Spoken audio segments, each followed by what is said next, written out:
अस्सलाम वालेकुम एवरीवन। तो हम रेस्पिरेटरी मॉड्यूल की फार्माकोलॉजी कर रहे थे और हम ऑलरेडी एंटी एस्थेमिक ड्रग्स को कंप्लीट कर चुके हैं और हम एंटी टीबी ड्रग्स को भी शुरू कर चुके हैं। एंटी टीबी ड्रग्स में हमने जो भी जनरल क्लासिफिकेशन है ड्रग्स की और जो भी ओवरऑल इम्पॉर्टेंट पॉइंट्स थे एंटी टीबी ड्रग्स से रिलेटेड वो हमने पार्ट 1 वीडियो में कंप्लीट कर लिए हैं। पार्ट 2 में आइसोनियाज़िड कंप्लीट हो गई है, पार्ट 3 में रिफेम्पिन कंप्लीट हो गई है, पार्ट 4 में हमारी थियोब्यूटोल कंप्लीट हो गई। अब हम पार्ट 5 में पायरिजिनामाइड कर रहे हैं। बेसिकली पायरिजिनामाइड भी हमारी first line anti TB drug है और ये भी हमारी बैक्टीरियोस्टैटिक है। आइसोनियाज़िड और रिफेम्पिन बैक्टीरियोसाइडल है, बाकी इथेनब्यूटोल और पायरिजिनामाइड हमारी बैक्टीरियोस्टैटिक है। ठीक है, तो शुरू की 2 ड्रग्स बैक्टीरियोसाइडल है, आखिरी की 2 ड्रग्स हमारी बैक्टीरियोस्टैटिक है। पायरिजिनामाइड को एनकोड करने वाली जीन है PNCA जीन, और अगर हमारी इस जीन में कोई भी म्यूटेशन हो जाएगी तो हमारी पायरिजिनामाइड बेकार हो जाएगी। तो PNC जीन की म्यूटेशन ना होना हमारी पायरिजिनामाइड के प्रॉपरली फंक्शन के लिए बहुत ज़्यादा ज़रूरी है। ये पिक्चर हम बार बार पढ़ चुके हैं, अभी हम वापस से देख लेते हैं कि first line anti TB drugs में हमारे पास आइसोनियाज़िड है, रिफेम्पिन है, इथेनब्यूटोल और पायरिजिनामाइड है। साथ ही साथ हम स्ट्रेप्टोमाइसिन भी देते हैं। आइसोनियाज़िड क्या कर रही थी? माइकोलिक एसिड की सिंथेसिस को इनहिबिट कर रही थी, जिसकी वजह से माइकोबैक्टीरियम की जो सेल वॉल थी वो ख़राब हो रही थी। अल्टीमेटली सेल ख़त्म हो रहा था, टीबी सही हो रही थी। मगर मेन इसका साइड इफ़ेक्ट था कि पेरिफेरल न्यूरोपैथी हो रही थी, विटामिन B6 की कमी हो रही थी। तभी आपके पास कोई भी टीबी वाला पेशेंट आए तो इसकी first line anti TB drugs के रेजिमे के साथ आपको विटामिन B6 पायरिडॉक्सिन लाजमी देनी है।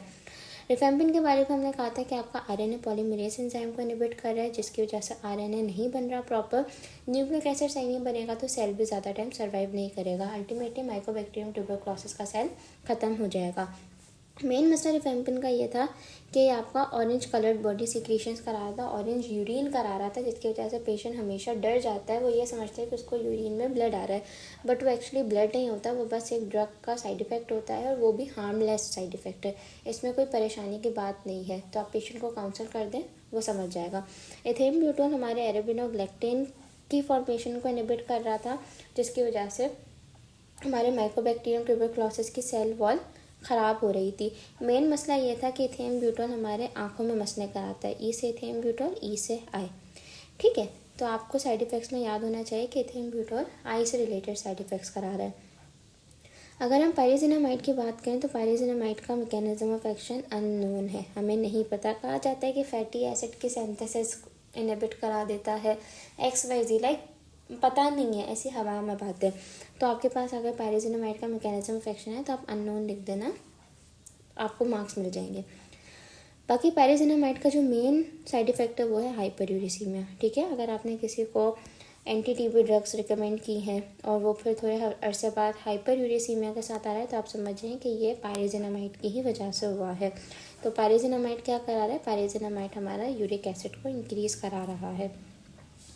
अब जो नेक्स्ट स्लाइड में हमारे पास ये जो टेबल आ रहा है ये बहुत ज़्यादा इंपॉर्टेंट है। अगर आपके पास टाइम नहीं है एंटी टीबी ड्रग्स को रिवाइज करने का तो आप अगर यही टेबल करेंगे तो भी आपके लिए मोर देन इनफ होगा, आपका पेपर अच्छा हो जाएगा।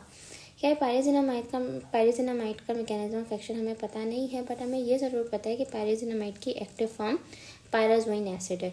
ठीक है, तो हाइड्रोलिटिक एंजाइम्स के थ्रू आपकी ये एक्टिव फॉर्म में तब्दील हो जाती है।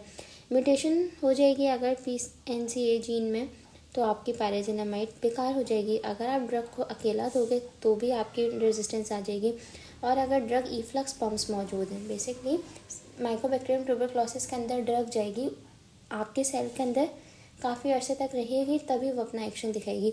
अगर माइकोबैक्टीरियम ट्यूबरक्लोसिस की सेल वॉल में इफ्लक्स पंप लगे हुए हैं जो इस ड्रग को बाहर की तरफ फ़ौरन फेंक देते हैं, तो आपकी ड्रग सही से काम नहीं कर पाएगी। तो इसकी रेजिस्टेंस में इफ्लक्स पम्प्स भी आते हैं। मेन साइड इफ़ेक्ट क्या था? हाइपरयूरेसीमिया करा रहा था।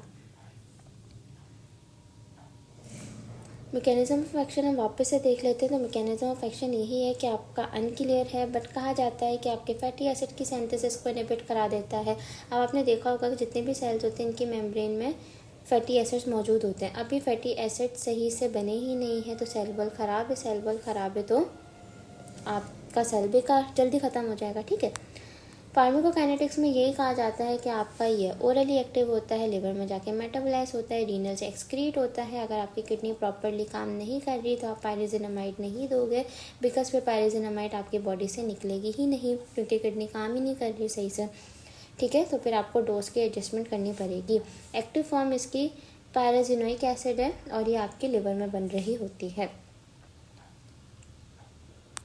यूजेस की बात करें तो यूजेस यही है कि आप उसको टीबी में दे रहे हो। तो साइड इफ़ेक्ट्स की बात करें तो मेन आपका यही है कि हाइपरयूरेसीमिया कराएगा, गाउट करा सकता है, नोजिया, वॉमिटिंग, डायरिया सब में होता है। टीबी की जितनी भी ड्रग्स होती हैं ना वो हिपेटोटॉक्सिक होती हैं, तो आपको ये चीज़ याद रखनी है। आपको कोई साइड इफ़ेक्ट याद ना आए तो आप हिपेटोटॉक्सिक लिख देना। तो यहाँ पे हमारा पायरिजिनामाइड भी कंप्लीट होता है। नेक्स्ट में हम जल्दी से स्ट्रेप्टोमाइसिन कंप्लीट कर लेंगे और फिर हम सेकेंड लाइन टीबी ड्रग्स को शुरू कर देंगे।